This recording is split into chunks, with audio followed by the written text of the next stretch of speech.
How to open snaps on Snapchat web. So if you find this video helpful, click that subscribe button and that bell icon on so you'll be updated in this channel. So first we will go to the Snapchat web on this link right here. So what you will do is click on that link or search first on the Snapchat web and then click on the first link. So let's click on that link, and here we are going to log in our Snapchat account. You can opt to use email or phone number, but in here with me I use my phone number for logging in this account or logging in the Snapchat web.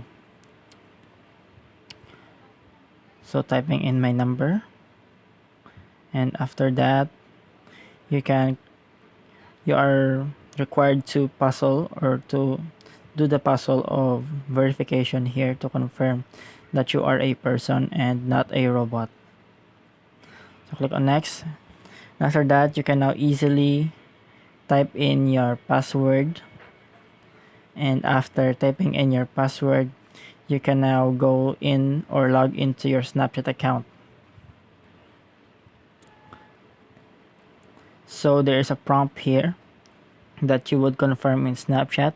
So go to your phone and confirm it that it is you logging in on another device. So after logging in, you can now go and use your Snapchat account in the web or use the Snapchat on web feature. So you can go to a chat here. For example, I'll be going to a conversation for this, like this one. So you can type in a message. So it will be functioning as a Snapchat on the mobile, just like in the mobile version. And then you can send a photo from your Snapchat account in your mobile, and you would see that it is not available right now at the time of this recording, so it is shown only as open, but you can view it still in the mobile phone. So I hope this tutorial have helped you. Please subscribe, share, and type in your questions in the comments. Thank you for watching this video.